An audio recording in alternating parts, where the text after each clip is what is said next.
everyone, Sarvodaya Namaskar, it's me Shefali ma'am. Now I'm going to teach you English of Standard 6.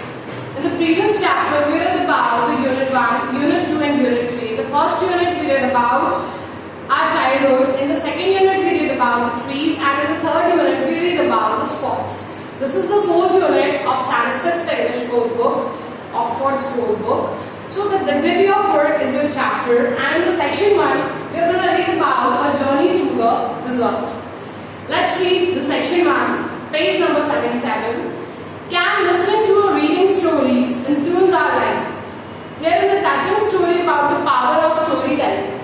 क्या कहानियां पढ़ने और सुनने से हमारी जिंदगी में कोई परिवर्तन आता है, और अगर आता भी है तो कैसा आता है, आइए पढ़कर देखते हैं. Till a few years back, I didn't have a driver and used to drive everywhere myself. कुछ साल पहले की बात है, मेरे पास मेरी कार का ड्राइवर नहीं था और मैं अपनी गाड़ी खुद ही चलाया करती थी. The petrol station where I filled petrol had a service station beside it. घर के उस पास के पेट्रोल स्टेशन से जहाँ मैं अपनी गाड़ी भरवाती थी, बगल में कार का स्टेशन भी था जहाँ पे गैराज था और गाड़ियाँ बेंच होती थी. Some Saturdays I would take my car to that service station and stay there until it was serviced. Her Saturday को मेरा ये काम होता था अपनी गाड़ी लेकर जाना और उसकी सर्विसिंग करवाना. There were two boys, perhaps 15 years of age, who worked there.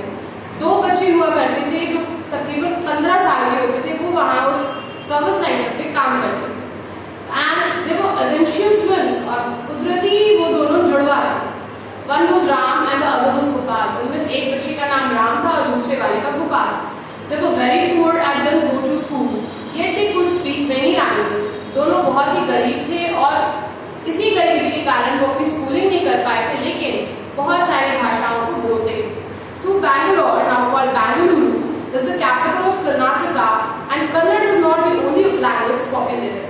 अब बेंगलुरु, जो कि आज बैंगलोर के नाम से भी जाना जाता है, वहाँ के नेटिव विलेजेस में, आसपास के गांव में बहुत सारी भाषाएं बोली जाती हैं. Because our India is known as the country of unity and diversity. यहाँ हर तरीके की विविध भाषाएं, विविध संप्रदायों के लोग रहते हैं और हर तरीके की भाषाओं को बोलते हैं.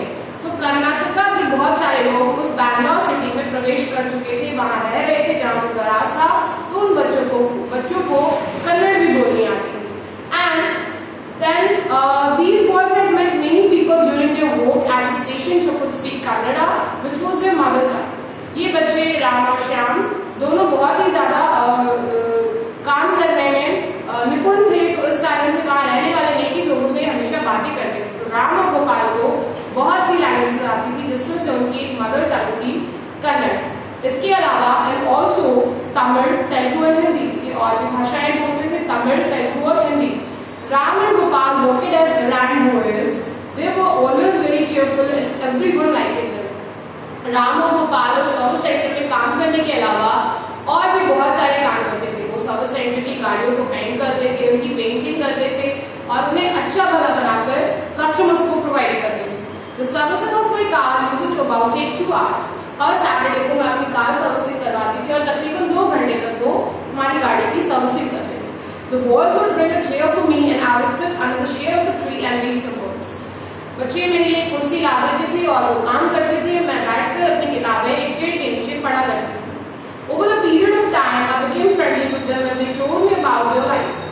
काफी समय तक लगातार मेरे गैराज में जाके सर्विसिंग कराने से मेरा उनसे दोस्ताना व्यवहार हो गया था. They didn't have a father. बातों में मुझे पता चला कि उन बच्चों के पापा नहीं थे. Their mother worked as a laborer. उनकी माँ मजदूरी का काम करती थी. They stayed in a nearby slum with their uncle. वो उस बैंगलोर से छोटे से शहर में एक चौल में अपने अंकल यानी मामा के साथ रहते थे. They had studied up to class 4, but then had to drop out as they were poor to continue. वो 4th क्लास तक पढ़े थे, लेकिन पैसे और गरीबी के कारण उन्हें अपने स्कूल और क्लास से निकलना पड़ गया.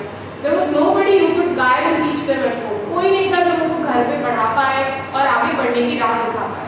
So the salary at the service station wasn't much. लेकिन अब गैराज में उस सर्विस स्टेशन में जहाँ गाड़ियों की सर्विसिंग होती थी, उससे कमाए हुए पैसे कुछ ज्यादा नहीं होते थे दोनों भाइयों के लिए. बहुत कम तरीके से वो अपना गुजारा कर पाते थे. They had no fixed working hours. उस गैराज में, सर्विस सेंटर में उनके कोई फिक्स आवर्स नहीं थे वर्क करने के. सपोज 8 बजे आए तो तकरीबन 8 बजे रात तक भी वो काम करते थे. They came around the morning and went home only by 8 p.m. Sunday was the only holiday they got. सुबह 8 बजे आते थे और रात के 8 बजे काम करने के बाद सिर्फ एक संडे ही उनका एक छुट्टी का दिन बचता था. In spite of all the difficulties they faced, these kids were always smiling. चाहे हजारों मुसीबतें उनके सामने आ रही थी, लेकिन ये बच्चे हमेशा मुस्कुराते रहते थे. They never said no to grumbles about any work they were told to do. उन्होंने कभी किसी काम को ना नहीं बोला जो भी उनके मालिक ने उनसे कहा. I have seen children in many well-off families with grumpy faces and no happiness. मैंने बहुत से ऐसे बच्चों को देखा है बड़े रिच फैमिली से जिन्हें कोई काम कहो तो वो मुंह बनाते हैं और उनके चेहरे पे खुशी नहीं होती. If you ask them to do any work, they give you hundreds of reasons to avoid it. अगर आप उन्हें कोई काम करने के लिए कहेंगे तो वो आपको हजारों बहाने देंगे उस काम को ना करने के. I suppose happiness doesn't depend on the amount of money in the bank. मुझे तो ऐसा लगता है कि पैसे को अपने बैंक बैलेंस से या फिर किसी के बहुत ज्यादा अमाउंट से खरीदा नहीं जा सकता. खुशी कभी भी पैसों से तोड़ी नहीं जा सकती. I used really to like these two boys for their enthusiasm. Once in a while, I took snacks and some old shirts for them. मुझे इनके हौसले से बहुत ही ज्यादा खुशी मिलती थी. इनके जोश को देखकर मैं बहुत उत्सुक होती थी और एक बार इनाम के तौर पे मैं इनके लिए कुछ स्नैक्स और अपने घर की अपनी ओल्ड शर्ट्स इनको प्रोवाइड करने के लिए ले गई. They took the clothes with great joy as if they were made of silk. उन्होंने बहुत खुशी से उन शर्ट्स को स्वीकार किया जैसे वो चांदी की बनी हुई. But I never saw them wear those clothes. पर मैंने कभी उनको उन कपड़ों में पहने हुए नहीं देखा. When I asked it, they said, "Madam, we always wear dirty clothes to work because at the station they look greasy." मैंने उनसे कारण पूछा कि वो गंदे कपड़े उतारकर मेरे दिए हुए कपड़े क्यों नहीं पहनते. तो उन्होंने बताया कि स्टेशन में सर्विसिंग के दौरान उनके कपड़े गंदे हो जाते हैं, इस कारण से वो और कपड़े अफोर्ड नहीं कर सकते और उनके कपड़ों को वो अच्छे ओकेजन में पहनेंगे. Once I took some stories book for them. एक बार की बात है, मैं उनके लिए बहुत सी कहानियों की किताबों को लेकर गई. लेकिन they could read them at night, ये सोचकर कि वो रात को उन कहानी की किताबों को पढ़ेंगे. After all, while other children of their age were studying in school and attending hockey and chess tournaments, क्योंकि उनकी उम्र के बहुत सारे बच्चे हॉकी और चेस टूर्नामेंट्स में भाग लिया करते थे. And when I gave them the story books, their faces became pale, and for the first time ever, I saw a trace of unhappiness on their face. जब मैंने उन्हें उनकी कहानी की किताबों को दिया तो पहली बार उनके चेहरे पर मैंने इतनी उदासी देखी. जो हमेशा हंसते थे आज वो उदास थे. मैंने पूछा क्या बात है. Madam, it takes a lot of time for us to read as we aren't used to read it. बच्चों ने बहुत ही सरलता से जवाब दिया और कहा कि मैम, मुझे बहुत समय लगता है इन कहानी की किताबों को पढ़ने का क्योंकि हमें पढ़ना ही नहीं आता. Will you tell us a story? क्या आप हमें कहानी सुनाएंगी? How can I tell you the story here when you are working all the time? मैं तुम्हें कहानियाँ कैसे सुना सकती हूँ, तुम तो हमेशा काम करते रहते हो. We get some free time at about 4 o'clock. If you come then to have your car service, we can sit with you and listen to the story. Madam, अगर आप अपनी कार सर्विसिंग 4 बजे के करीब करवाएंगी तो शाम में 1 घंटा हम फ्री होते हैं. आप अपनी सर्विसिंग करवाइएगा, हम अपना काम करेंगे और आप हमें कहानियाँ सुनाइएगा. The two pairs of eyes were begging me for the stories and I couldn't say no. उनकी वो छोटी छोटी आंखें लगभग मुझसे ये विनती कर रही थी कि मैम हमें कहानियाँ सुनाइए और मैं मना नहीं करना चाहती थी. And it became a routine for me to tell them stories on Saturday evening, so I tell them stories at night. मुझे याद आया कि जब मेरे छोटे बच्चे थे तो मैं अपने बच्चों को रात में सोने से पहले कहानियाँ सुना के मैं सुनाया करती थी. मैं उन्हें मना नहीं कर पाई और मैंने कहा कि ठीक है, मैं तुम्हें कहानियाँ सुनाऊंगी. I went there when my car didn't need to be serviced. मैं कई बार जब मेरी कार की सर्विसिंग नहीं भी होती थी तो उन्हें सब कहानियाँ सुनाने के लिए जाया करती थी. They were very attentive when I told my stories and waited eagerly for me. वो बहुत ही ध्यान से मेरी कहानियों को सुनते थे और रुक करके ये बात जानना चाहते थे कि मेरी कहानियों का उन पर क्या असर होता है. This went on for many months. ये तकरीबन महीनों तक चलता रहा. Then I decided to get a driver and stop a driver the car myself. काफी समय बीता. मैंने सोचा कि मैं अपने एक ड्राइवर रखूं और मैंने गाड़ी चलानी बंद कर दी. My driver took the car for servicing after and then I didn't meet Ram and Gopal for a long time. मेरे ड्राइवर ने कार की सर्विसिंग करी और राम और गोपाल को मैंने काफी समय तक नहीं मिल पाई मैं उनसे और मेरा ड्राइवर अब मेरी गाड़ी की सर्विसिंग करवाता. Time flew like water. समय पानी की तरह बीतता गया. One day, after almost a decade, my driver complained about a problem with the car. एक दिन तकरीबन 10 साल. A decade is a time span of 10 years, guys. 10 साल के बाद मेरा ड्राइवर दौड़ा दौड़ा मेरे पास घर पे आया. I told him to get it repaired. मैंने उसे गाड़ी सर्विसिंग करवाने के लिए कहा था और कहा था शाम तक वो बना के ले आए. My old working. मेरी पुरानी गाड़ी तकरीबन बंजरी हो गई थी लेकिन फिर भी काम कर रही थी. When my driver came back from the garage, he said, after working on the car, the mechanic asked me about you. Do you know the owner of the Good Luck Garage? जब आपकी गाड़ी की servicing हो गई madam, तो garage के owner ने, मालिक ने मुझसे कहा कि वो आपको जानता है और आपसे मिलना चाहते हैं. क्या आप गुड लक गराज का नाम जानती हैं? I haven't heard the name. Is it a new garage? मैंने ऐसा नाम कभी नहीं सुना. क्या ये नया गराज है? It's a relatively new. I always prefer to go in garages owned by the youngsters. हाँ मैम, ये बहुत ही खूबसूरत और नया गराज है. गाड़ियों का बहुत ही अच्छा गराज है और मैं यंग लोगों के पास ही जाकर उसकी सर्विसिंग कराना पसंद करता हूँ. This young man is very sincere. It seems that he has known me for a long time. He asked him if he was still teaching at the college. ये जो इंसान गाड़ी की गराज का ओनर है, ये आपको जानता है और बहुत ही नौजवान है. ये नौजवान मुझे पूछ रहा था क्या आप अभी भी कॉलेज में पढ़ाती हैं? I couldn't think of anyone I knew who would be owning the garage now. मुझे तो कुछ याद नहीं आ रहा था कि मेरे बच्चों में से किसी ने गराज को ओन किया हो. Since my driver didn't even know his name, I was unable to place him and assumed it was old student of mine. क्योंकि ड्राइवर को उस गराज के ओनर का नाम पता नहीं था, तो मैंने सोचा शायद मेरा पढ़ाया हुआ कोई बच्चा होगा. And since I teach computer science, I couldn't figure how this person had shifted to automobile engineering. क्योंकि मैं तो कंप्यूटर साइंस की प्रोफेसर हूँ और गराज के मैकेनिक तो ऑटोमोबाइल इंजीनियरिंग का कोर्स करते हैं. मेरे बच्चे कब से ऑटोमोबाइल इंजीनियरिंग का कोर्स करने लगे? Later on, when driver told me second time that the owner of the garage had asked it about me, I felt I should go and meet this man who took such keen interest in my welfare. काफी देर बाद शाम को जब फिर से मेरे driver ने उस व्यक्ति के बारे में मुझसे बात करी कि वो मुझसे मिलना चाहता है, तो मैंने सोचा चलो मिलते हैं. The next day I went to Good Luck Garage. It was a fairly modern garage and well equipped. दूसरे दिन ही मैं Good Luck Garage में गई और मैंने देखा उसमें बहुत सारे औजार थे और सारे नवीन उपकरण रखे हुए थे गाड़ियों को बनाने के लिए. There was a glass cabin where I assumed the owner was sitting. Showroom के अंदर ही, गराज के अंदर ही एक ऑफिस था जो ग्लास का बना था. As soon as I entered, a handsome young man in blue overalls greeted me. जैसे ही मैं अंदर गई, एक बहुत ही खूबसूरत नौजवान जिसने ब्लू शर्ट पहनी थी मुझे गुड मॉर्निंग किया.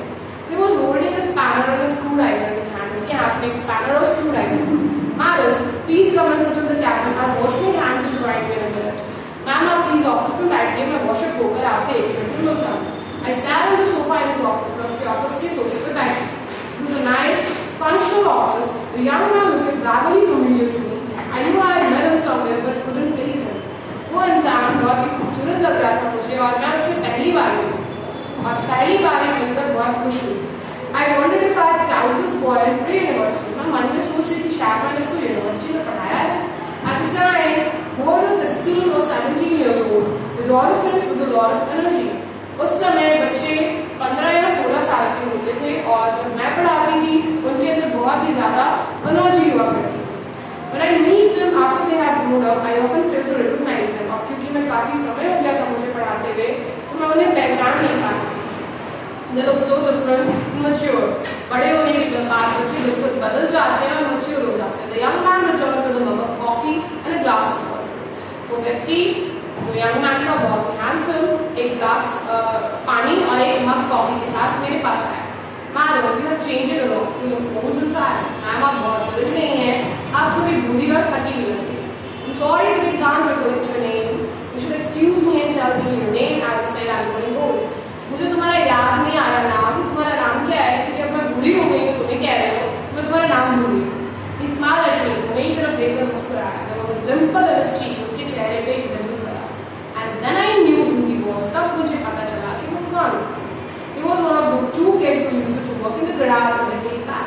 ये वही बच्चों में से बच्चा था राम और गोपाल में से जो 10 साल पहले उस गराज में काम करते थे. Was he राम और गोपाल? क्या वो राम था या Gopal? Even in those days I used to get confused. क्योंकि दोनों जुड़वा थे तो उन दिनों भी मैं कंफ्यूज होती थी कि कौन राम है और कौन गोपाल. तो मैंने पूछा कि तुम राम हो या गोपाल?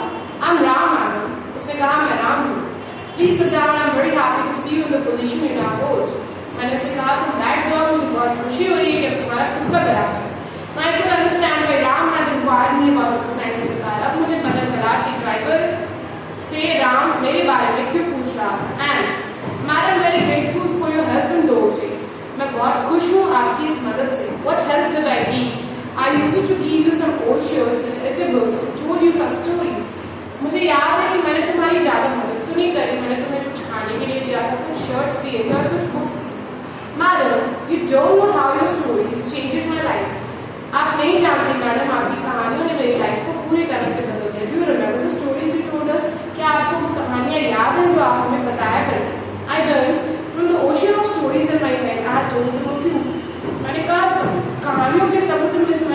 कहानी उन्होंने सुनाई थी। नो आई डोंट रिमेंबर, नहीं मुझे नहीं याद है। He sat down opposite me, closed his eyes and started telling his own story. वो बिल्कुल मेरे सामने बैठ गया और उसने अपनी जिंदगी की कहानी बतानी शुरू की। Madam, our life was very difficult. We were aware of it. The only thing we looking forward was your visit every Saturday when we could listen to your stories. Ma'am, हमारी जिंदगी पूरे तरीके से मुसीबतों से भरी पड़ी थी। सिर्फ आशा की किरण आप ही थी और आप आके हमें वो इतनी प्यारी और खूबसूरत कहानियां सुनाया करते। We used to stay with our uncle and whatever we learned we would take. हम अपने अंकल के साथ रहा करते थे और जो भी हम कमाते थे हमारे मामा जी को हमसे छीन लेते थे। Our working hours were long. हमारे काम करने के घंटे बहुत लंबे थे। I felt I should go to school and continue my studies. मुझे हर बार यही लगता था कि मैं स्कूल जाऊँ और अपनी पढ़ाई पूरी करूँ। But the night schools were all quite far from where we stayed. लेकिन रात में पढ़ाए जाने वाले स्कूल हमारे घर से काफी दूर थे। With an financial help and support from home, it seemed that studying would always remain a dream. बिना घर के पारिवारिक सपोर्ट के, बिना पैसे के हम पढ़ाई आगे कंटिन्यू नहीं कर सकते थे। We heard one of your stories, लेकिन आशा की किरण तब जगी जब आपने हमें एक कहानी सुनाई। It made a big difference to our lives. इसने हमारी जिंदगी के मोड़ पे बहुत से बदलाव लाए। Now I was keen to know what happened next. अब तो मुझे उत्सुकता हो रही थी कि इसके बाद मेरी जिंदगी में क्या हुआ। Tell me which story that was. मुझे बताओ वो कौन सी कहानी थी जो मैंने तुम्हें सुनाई। Once there were many poor people in a village. आपने हमें कहानी सुनाई थी मैडम कि एक बार की बात है, एक गांव में बहुत से गरीब लोग थे। They all wanted to cross a desert to go to a town where life was better and the future more promising. वो सारे लोग उस गांव को छोड़ के वहां जाना चाहते थे जहां पे उनका जिंदगी बहुत ही ज्यादा अच्छी और सुखी हो सके। Many boys wanted to, उस गांव के सारे नौजवान जाना चाहते थे। The elders in the village had told them. गांव के गरीबों ने ये मिलकर के निर्णय लिया, बड़े बूढ़ों ने, कि इन बच्चों को जाने देना चाहिए। If you want to do something in life, you must go to that town. अगर आप जिंदगी में कुछ करना चाहते हैं तो आप उस गांव में जाइए। Some buyer or other will pay you for those rare stones. And one morning the two boys started on their journey. वो गांव कुछ कीमती पत्थरों के लिए फेमस था, लेकिन रेगिस्तान का रास्ता था तो वहां जाना इतना आसान नहीं था। उस गांव के दो नौजवानों ने तय किया कि वो जाएंगे उस डिजर्ट लैंड में और वो पत्थर लेकर आएंगे। After some time they went on and the sun rose over their heads. कुछ दूर जाने पे उस रेगिस्तान में सूरज ठीक उनके सर पे आ गया। And the sand started to get hot. बालू क्योंकि रेगिस्तान में बहुत गर्म होती है तो चलने में उन्हें बहुत दिक्कत हुई। After walking for a long time, they thought they had reached the edge of the desert. काफी लंबे समय तक चलने के बाद उन्हें पता चला कि वो रेगिस्तान में पहुंच गए हैं। So they ate up all their food and drank up the water. उन्होंने सारा खाना खाया और पानी पी लिया। But soon they realized that they had walked only half the way. तभी उन्हें पता चला कि वो तो आधी दूरी पे आए हैं। They began collecting stones to sell in the town. उन्होंने उन कीमती पत्थरों को जल्दी इकट्ठा करना शुरू किया ताकि वो गांव में बेच सके। After a while, the bag was full of stones and very heavy. काफी समय बाद उनके वो बैग स्टोन से भर गए और बहुत भारी हो गए। One boy felt it was too heavy to carry 3 of the stones and decided to go back. एक लड़के ने तो हारी मान ली और उसने कहा वो बैग को फेंक देगा और वापस अपने गांव चला जाएगा, उससे अब रहा नहीं जा रहा। The other boy said, "Let's do what our elders told us to do. Come what may, let's cross this desert and go to the town." हमें वही करना चाहिए जो हमारे बड़े बुजुर्गों ने करने के लिए यहाँ भेजा। अगर हम अपने गांव की स्थिति सुधारनी है तो चाहे कुछ भी हो जाए हमें उन पत्थरों को खरीदना होगा और उन्हें वापस जाकर के गांव में बेचना होगा। हम इकट्ठे करेंगे वो पत्थर, घबराइए मत। The first boy didn't listen and went back. पहले लड़के को बिल्कुल भरोसा नहीं हुआ, वो उसी समय वापस चला गया। The second boy continued to walk towards the town. It was a difficult journey, collecting stones and traveling all alone with no water to drink. दूसरा लड़का बढ़ता चला गया, प्यासा, भूख से तड़पता हुआ वो पत्थरों को इकट्ठा करके आगे बढ़ा। At times he felt his friend was right. कुछ समय देर के बाद उसे भी लगा कि उसका दोस्त सही कह रहा था। जर्नी बहुत ही ज्यादा कठिन थी। There was no guarantee that somebody would buy stone. और इसकी कोई गारंटी नहीं थी कि उन पत्थरों को गांव में कोई खरीदेगा। But faith and hope kept him going, and after walking for a long time, he reached the town. पर भरोसा और अपने ऊपर का हौसला उसे आगे बढ़ाता गया और कुछ ही देर में वो गांव में पहुंच गया। रेगिस्तान का सफर उसका तय हो गया। Much to his disappointment, he saw that it was like any other town that was Dharamshala nearby.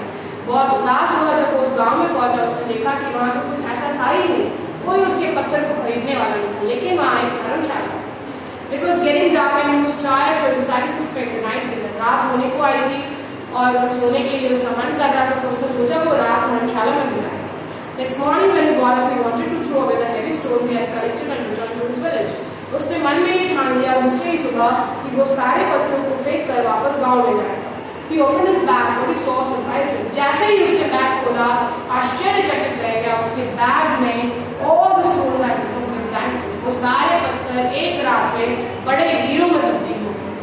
And in a moment he became a billionaire. और एक क्षण में वो व्यक्ति करोड़पति बन गया। Do you remember, madam?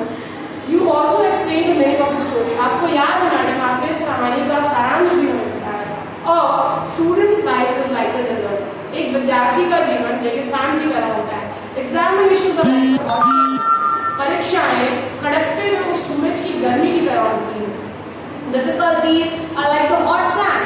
परेशानियां, पढ़ाई में आने वाली दिक्कतें और प्रॉब्लम्स बिल्कुल रेत की तरह होती हैं। And studies like hunger and thirst. और पढ़ाई बिल्कुल भूख और प्यास के जैसी होती है। विद्या भूख और प्यास जैसी ही लगती है। As a student, you have to travel all alone, collecting knowledge and skills the way the boy in the story collected stones. एक विद्यार्थी होने के नाते आपको वो पूरी यात्रा तय करनी चाहिए और अकेले तय करनी चाहिए, जैसे मैंने या उस कहानी के उस बच्चे ने उन पत्थरों को इकट्ठे करते हुए की। The more you collect, the better your life will be. जितना ज्ञान आप अर्जित करेंगे, आपकी जिंदगी उतनी अच्छी होगी। After hearing the story, I decided to study in spite of all the odds. कहानी पढ़ने के बाद मुझे और ही ज्यादा उत्सुकता बढ़ गई। With a lot of determination and overcoming many difficulties, I managed to finish school. आपकी इस कहानी से मेरी जिंदगी में बहुत बड़ा उतार और चढ़ाव आया। मैंने निश्चय किया कि मैं अपनी पढ़ाई को आगे बढ़ाऊंगा। The service station owner was also helpful. हजारों मुसीबतें आई, लेकिन मैं आगे बढ़ता रहा। और जहाँ मैं गराज में काम करता था, उस ओनर ने भी मेरी बहुत मदद करी। I got good marks. He helped me pay my fees for automobile diploma. क्योंकि 10th के बाद मुझे आगे अपना करियर गराज और कार्स में बिताना था, तो मैंने ऑटोमोबाइल डिप्लोमा किया, जिसकी फीस भरी मेरे ऑटोमोबाइल की गराज में। I continue to work while I study. मैंने काम भी किया और पढ़ाई भी करता रहा। And later I took a bank loan and set up this garage. काफी समय बाद मैंने बैंक लोन लिया और अपना ये गराज बनाया। By the grace of God I have been successful. भगवान की बहुत कृपा हुई, मैं अपनी लाइफ में सफलता को हासिल कर पाया। I have repaid my loan. मैंने अपना लोन चुका दिया है। And I am